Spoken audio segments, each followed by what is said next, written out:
we have solved some numericals from the second chapter of physics, that is mechanical properties of fluids. Today we are going to solve some more examples from this chapter. Yesterday we have solved this example number 10 to example number 17. Now today we are going to solve this example number 18 to example number 23. These examples are based on the phenomenon of surface tension and capillary action. Question number 1, as I already told you in last video, that this question number 1 is MCQ question, which we are going to solve these MCQ questions after completion of these numericals. Question number 2 to question number 9 are theory questions, and you can find out the answers of these theory questions in my earlier videos, or you can find out the answers of these questions in the textbook. So let's start the numericals. But before starting these numericals, let's have a look on the important formulae which we are going to use today. First formula is surface tension equal to F upon L. We know that free surface of liquid behaves like a stretched elastic membrane. It tries to shrink. If we draw an imaginary line on the free surface of liquid, then that line experiences a force on both sides. This force per unit length is called as surface tension. See this second figure. This line AB experiences a force on both sides. This force is perpendicular to the line and tangential to the liquid surface. That force per unit length is called as surface tension. Second formula is relation between surface tension and surface energy. We know that whenever liquid drop, see this figure, or bubble is formed, then we have to do the work.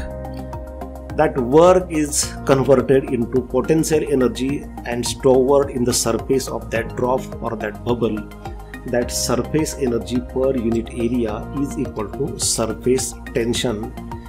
Also, sometimes area of that drop or bubble increases. To increase this area of drop or bubble, we have to do the work. As per the law of conservation of energy, energy can neither be created nor be destroyed. So in this case, the work done is not destroyed, it is converted into potential energy, and that potential energy is stored in the extended area of this drop or bubble. So we get second formula, work is equal to change in energy equal to surface tension into change in area. म्हणजे कसं आहे की समजा एखादा drop असेल किंवा bubble असेल लहान आकाराचा, आणि त्याचा आकार जर आपल्याला वाढवायचा असेल, फुगा फुगवताना आपण जेव्हा हवा भरतो तेव्हा आपल्याला वर्क करावं लागतं फुग्याची साईज वाढवण्यासाठी.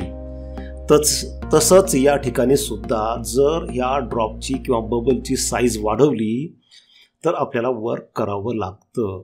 हे केलेलं वर्क जे आहे तो जो एरिया वाढला गेलाय त्याच्यामध्ये पोटेन्शियल एनर्जी म्हणून साठवलं गेलं, आणि किती वर्क करावं लागेल तर त्याच्यामुळे किती पोटेन्शियल एनर्जी बदलली किंवा वाढली, कारण ड्रॉपमध्ये आधी पोटेन्शियल एनर्जी होती, साईज वाढल्यामुळे ती एनर्जी वाढली. Change in potential energy delta E equal to surface tension into delta A, change in area. The next formula is, we know that inside the drop or bubble there is excess of pressure. Pressure inside the drop or bubble is greater than pressure outside the drop. Excess of pressure inside the drop is given by this formula 2T upon R. Pi is pressure inside the drop, Po is pressure outside the drop. Pi minus Po is excess of pressure inside the drop, that is equal to 2T upon R. T is the surface tension of that liquid and R is radius of that drop. Excess of pressure inside the bubble is 4T upon R, because bubble has two free surfaces, inner and outer free surface. Bubble आणि drop मध्ये फरक असतो की drop मध्ये आतमध्ये liquid असतं, बाहेर air असतं, आणि इफेक्टिव्ह एरिया फक्त आउटर एरिया घ्यायचा असतो. हे दोन्ही या ठिकाणी ड्रॉप आहेत. बबल मध्ये आतून पण एअर असतं आणि बाहेरून पण एअर असतं, त्यामुळे त्याला डबल सरफेस एरिया असतो, inner surface area as well as outer surface area. The next formula is this ascent formula, that is rise of liquid in a capillary. When a capillary is dipped in a liquid, see in this figure, then liquid either rises in that capillary or falls in the capillary. This rise of liquid in the capillary, formula for height of liquid column in the capillary above this liquid surface is given by this relation H equal to 2T cos theta upon R rho G. T is surface tension of the liquid, theta is angle of contact between that solid and that liquid, R is radius of this capillary, rho is density of this liquid, and G is acceleration due to gravity. Now let's go to the first example. Example number, actually we have solved 8 examples in the last video, therefore this is example number 9. What is the example? Read example carefully. Calculate the rise of water inside a clean glass capillary of tube of radius 0.1 mm.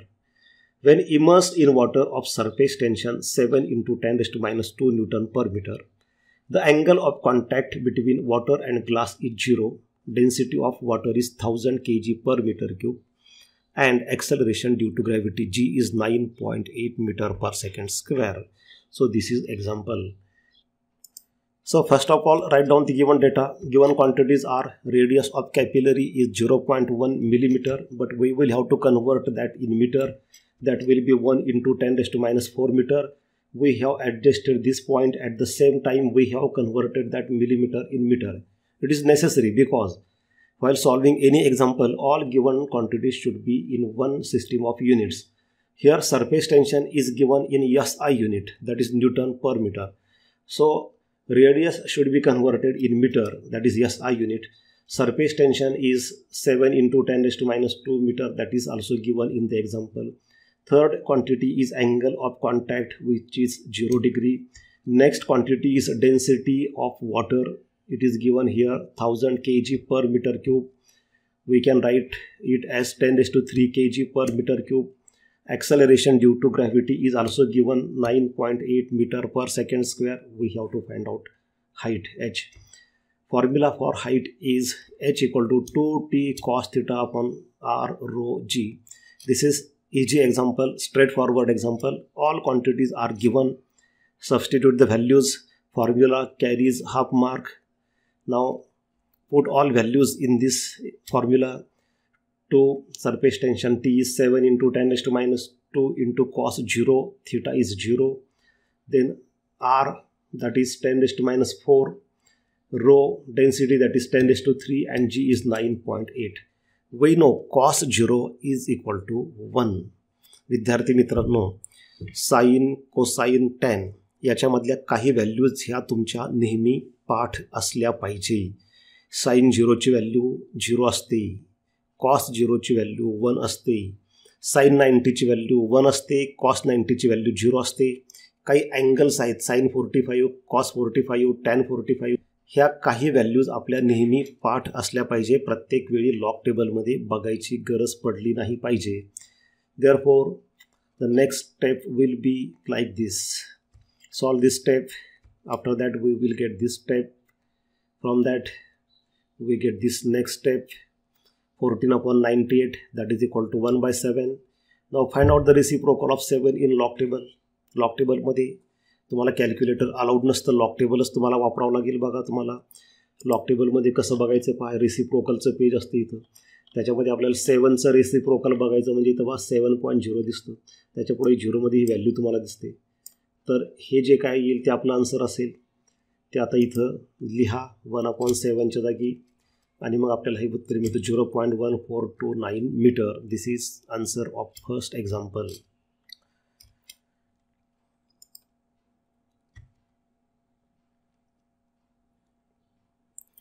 Now the next example number 10. Actually today's second example.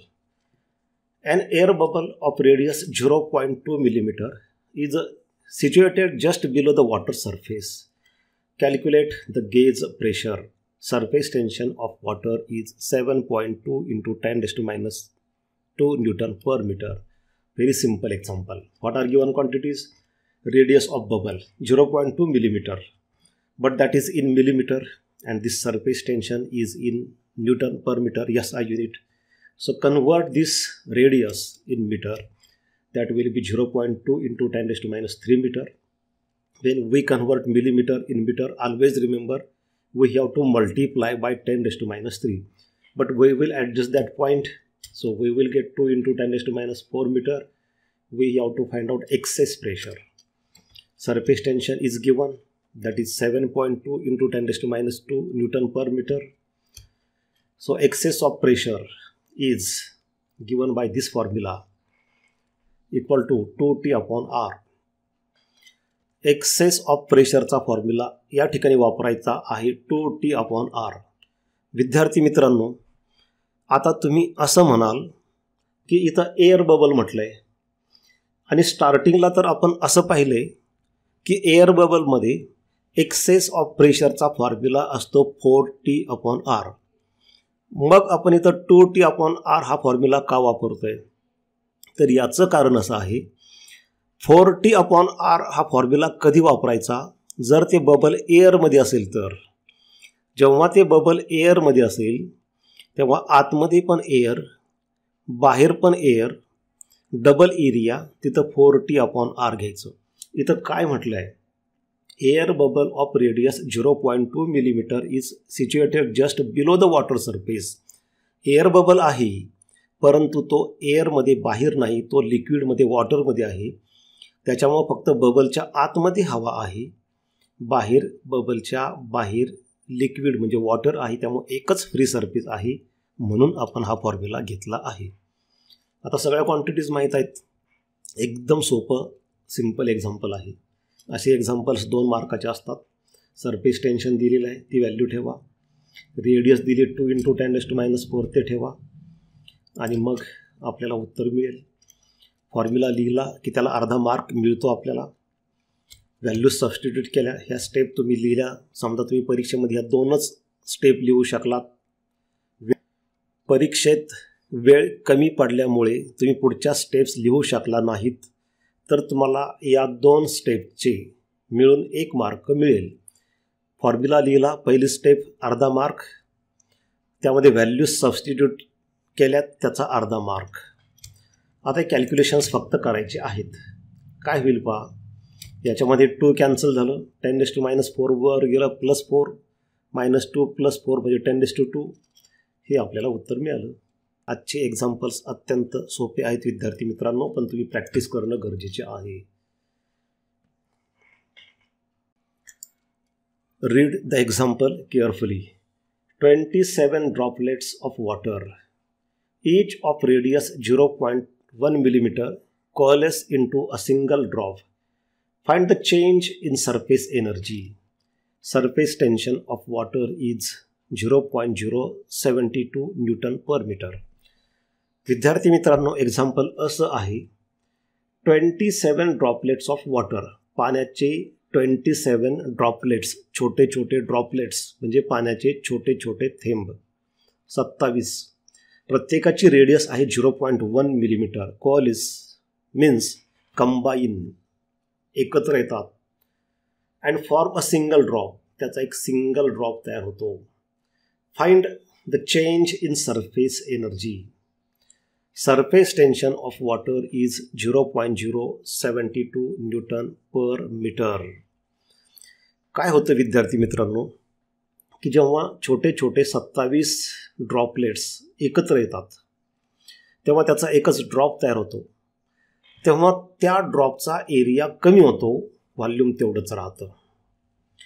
म्हणजे कसं आहे की समजा तुम्ही एका बॉटलमध्ये 1 litre पाणी घेतलं किंवा एका मोठ्या भांड्यामध्ये मोठ्या बिकरमध्ये तुम्ही 1 लिटर पाणी घेतलं, त्याला वरचं फ्री सरफेस काहीतरी आहे. आता हे लिक्विड समजा तुम्ही 4 छोट्या बिकरमध्ये डिवाइड केलं तर हा सरफेस एरिया वाढतोय. कारण आता पहा, पहिल्या बिकरमध्ये लिक्विड आहे, त्याचा वरचा सरफेस एरिया, दुसऱ्यामध्ये, तिसऱ्यामध्ये, चौथ्यामध्ये टोटल एरिया वाढला. परंतु लिक्विड तेवढंच राहिलं. एका बॉटलमध्ये 1 लिटर होतं, आता ते 4 ठिकाणी विभागल्या गेलं, परंतु चारही मिळून ते 1 लिटरच आहे. व्हॉल्यूम कॉन्स्टंट राहतं, परंतु सरफेस एरिया इन्क्रीज होतो. दुसरं उदाहरण सांगतो की समजा आपण चहा पिताना चहा कपात असेल तर वरचा सरफेस एरिया कमी असतो. सर्व चहा आपण तो बशीमध्ये ओतला, चहा तेवढाच राहिला, व्हॉल्यूम तेवढंच राहिलं, परंतु सरफेस एरिया वाढला. त्याच्यामुळेच बशीमध्ये चहा लवकर थंड होतो. लिटर हे व्हॉल्यूमचं युनिट लक्षात घ्या. मी जेव्हा म्हणतो की 1 लिटर बॉटलमध्ये पाणी आहे, तेव्हा ते लिटर हे व्हॉल्यूमचं युनिट आहे. ते तुम्ही 2 बॉटलमध्ये काढलं अर्धा लिटर तर शेवटी 1 लिटरच ते झालं. तसंच या ठिकाणी काय होतं, जेव्हा 27 ड्रॉपलेट्स असतील तेव्हा त्या सगळ्यांचा एरिया जास्त भरतो. प्रत्येकाचा वेगवेगळा एरिया असतो. सगळ्यांचा आपण एकत्र केलं तर तो एरिया बराचसा जास्त भरतो. पण जेव्हा ते सगळे 27 ड्रॉप एकत्र येतील तेव्हा तो बाहेरचा एरिया जो आहे, हा बाहेरचा एरिया कमी भरतो, परंतु व्हॉल्यूम तेवढंच राहतं. 27 ड्रॉपलेटमध्ये मिळून समजा 100 मिलीलिटर लिक्विड असेल तर तो 1 ड्रॉप तयार झाला सगळ्या ड्रॉपलेटचा मिळून, तर क्वांटिटी तेवढंच आहे, व्हॉल्यूम तेवढंच आहे, फक्त एरिया वाढतो. आणि एरिया वाढला की वर्क करावं लागतं आणि एनर्जी वाढते. एरिया कमी झाला की एनर्जी कमी होते, म्हणजे चेंज इन एनर्जी होतेच. तर आता गिवन क्वांटिटीज काय काय आहेत बघूयात आपण. Number of droplets N 27, radius of each droplet that is 0.1 millimeter, that will be 10⁻⁴ meter. We have converted that in meter. At the same time we have adjusted the point. We have to find out change in energy. Delta E, surface tension, is 0.072 Newton per meter, or you can write 7.2 into 10⁻² Newton per meter. हे प्रत्येक वेळी असं 10 to the power convert करणं गरजेचं आहे का? तर तशी काही आवश्यकता नाही. परंतु काय होतं, असं केल्यामुळं कॅल्क्युलेशन्स करताना चुका होण्याची शक्यता कमी होते. म्हणून शक्यतोवर अशा पद्धतीने करून घ्या. शेवटी प्रत्येकाची कॅल्क्युलेशनची मेथड वेगळी असते. तुम्ही तुमच्या पद्धतीने करू शकता. शेवटी उत्तर आपलं बरोबर येणं गरजेचं आहे. कसं सोडवायचं, थोडं लेंथी एक्झाम्पल आहे परंतु सोपं आहे. When number of droplets of liquid coalesce into a single drop, then surface area decreases but volume remains constant. म्हणजे तुम्ही 4 भांड्यामधलं पाणी एका भांड्यामध्ये घेतलं तर एरिया कमी होतो वरचा, पण क्वांटिटी व्हॉल्यूम तेवढंच राहतं.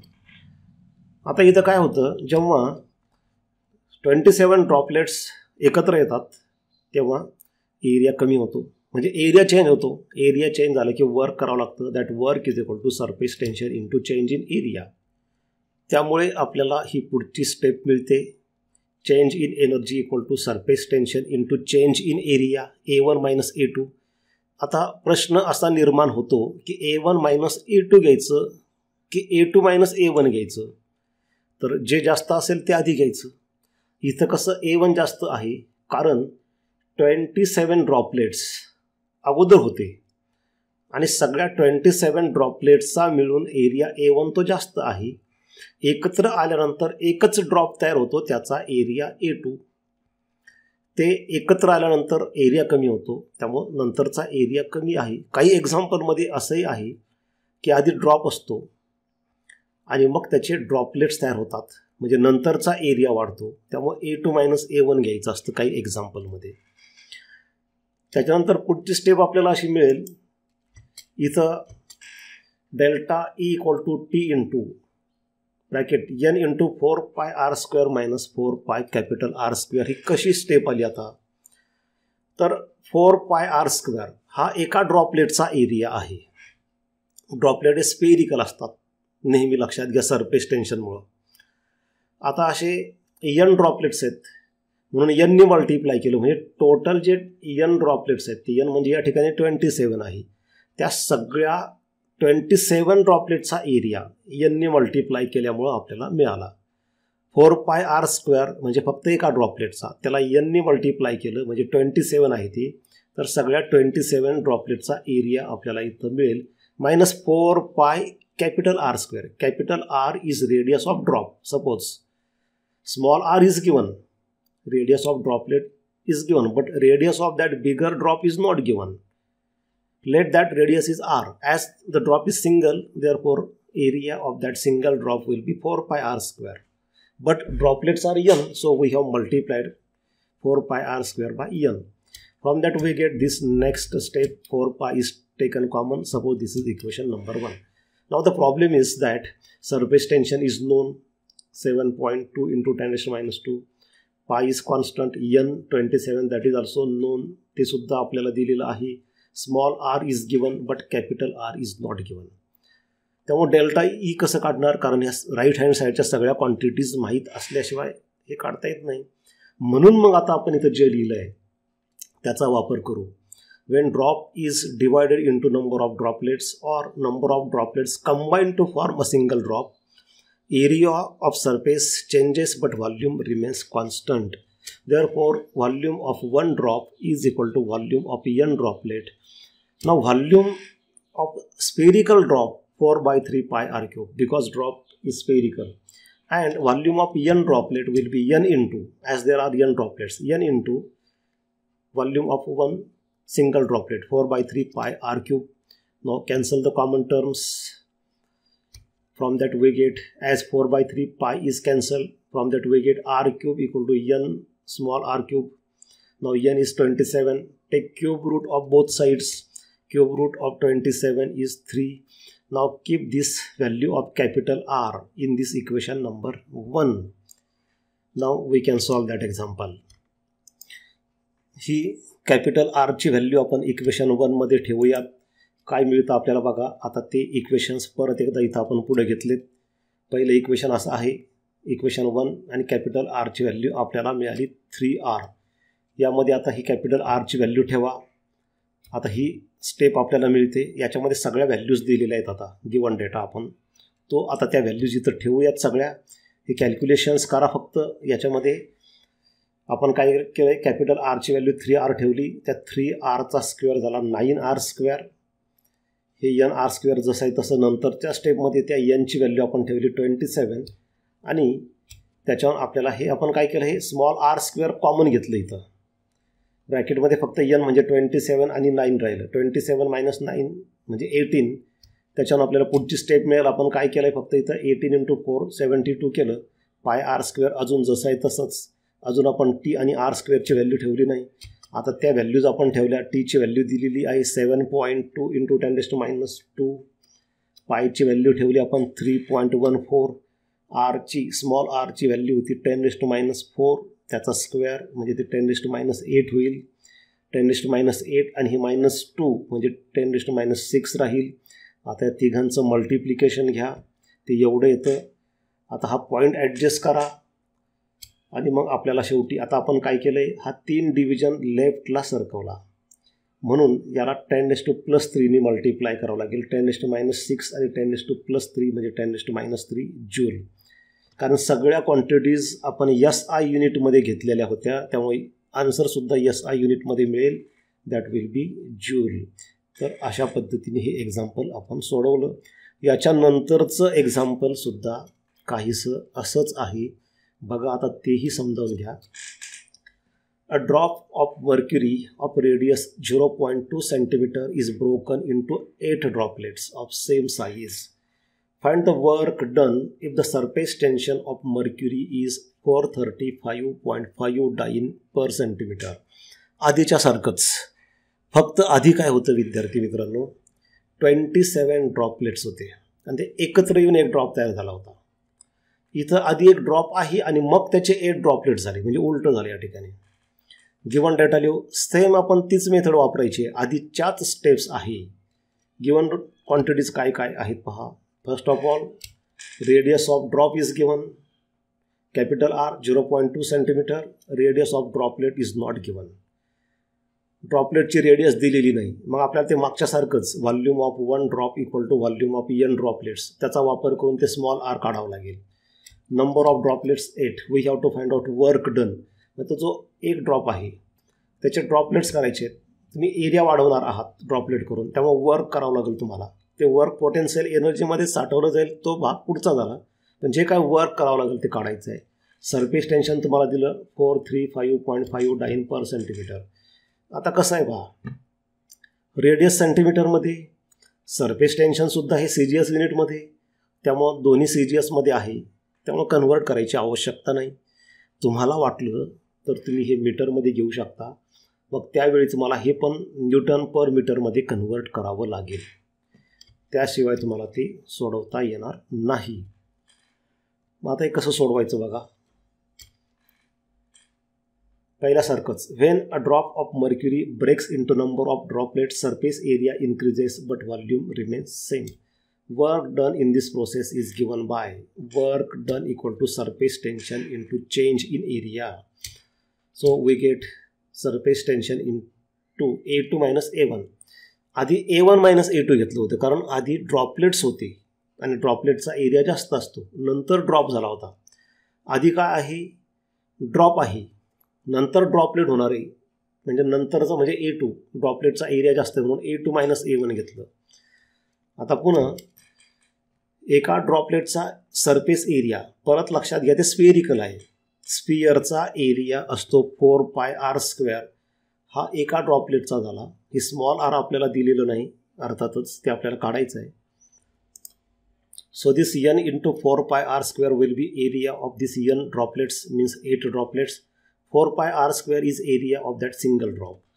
From that we get this step. Say this is equation 1. We have taken 4π common.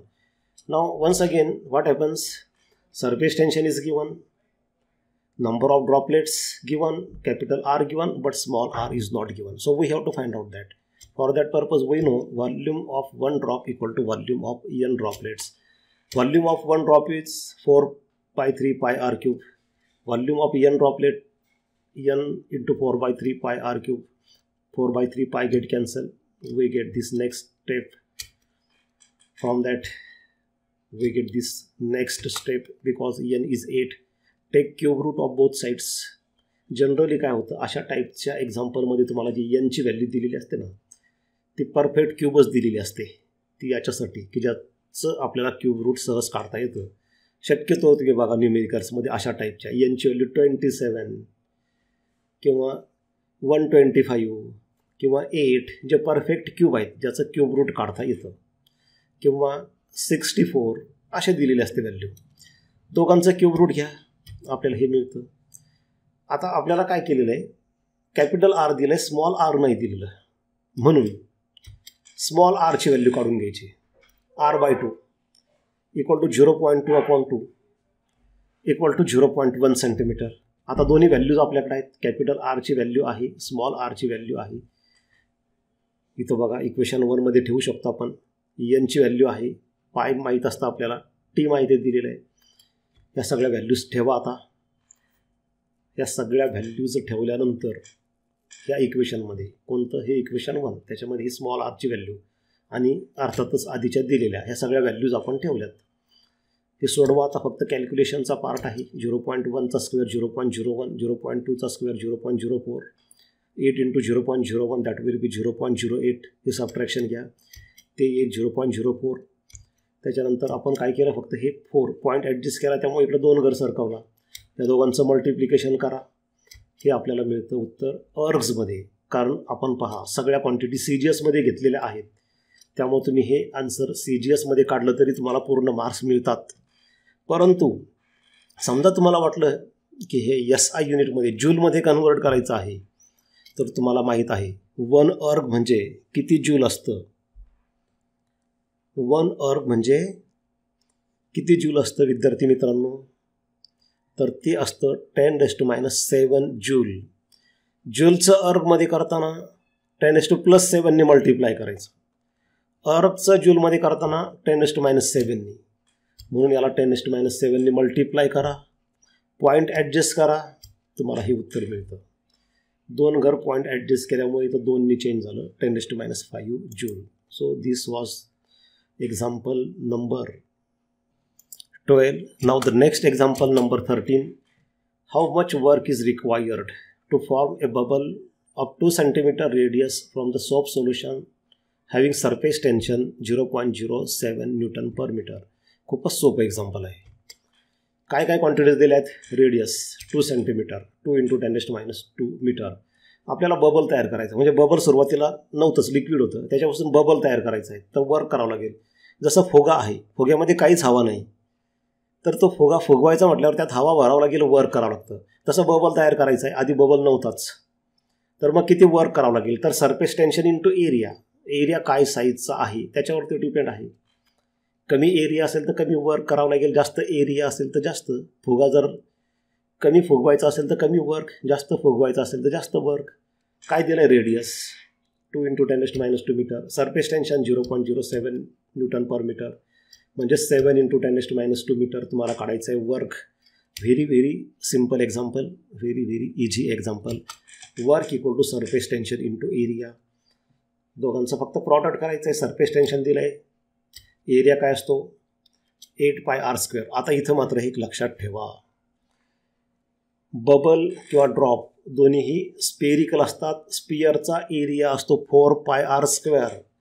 मग आपण इथं 8πr² का घेतलं, कारण बबलला 2 सरफेस आहे, आतमध्ये आणि बाहेर दोन्ही बाजूला फ्री सरफेस आहे, दोन्ही बाजूला हवा आहे, म्हणून डबल घेतलं आपण. म्हणून 4πr²च्या डबल म्हणजे 8πr². Bubble has 2 surfaces. Substitute all the given quantities, do the calculations and you will get the answer. सगळ्या व्हॅल्यूज त्याच्यामध्ये ठेवा, कॅल्क्युलेशन्स करा आणि शेवटी तुम्हाला हे आन्सर मिळतं. युनिट लिहायला विसरू नका, नाही तर अर्धा मार्क कट होईल. त्याच्यानंतरचं नेक्स्ट एक्झाम्पल नंबर 14. काय आहे एक्झाम्पल नंबर 14 बघूयात आपण आता. Rectangular wire frame of size 2 cm by 2 cm is dipped in a soap solution and taken out. एक फ्रेम केली आपण वायरची, चौकोनी फ्रेम, जसं बुक असतं आपण रेक्टँग्युलर, तशी फ्रेम केली. 2 cm by 2 cm म्हणजे लांबी 2 cm, रुंदी 2 cm. Is dipped in a soap solution and taken out. A soap film is form. एक फिल्म तयार होते. If the size of film is change to 3 cm by 3 cm म्हणजे वाढवली. आधी 2x2 होती, आता ती साईज वाढवली आपण. Calculate the work done in the process. जेव्हा तुम्ही एरिया वाढवता तेव्हा तुम्हाला वर्क करावं लागतं. ते वर्क पोटेन्शियल एनर्जीमध्ये कन्वर्ट होईल, परंतु तुम्हाला वर्क काय करावं लागेल ते इथं काढायचं आहे. गिवन क्वांटिटीज लिहा नेहमीप्रमाणे. आता पहा सुरुवातीचा area. Soap film has 2 free surfaces. फिल्मला 2 सरफेस असतात, एक वरचा आणि खालचं, 2 बाजू आहे. जशा कागदाला 2 बाजू असतात, फ्रंट बॅक, तसं त्याला 2 बाजू आहेत. त्यामुळं एरिया घेताना पुढचा आणि मागचा दोन्ही मिळून घ्यायचा.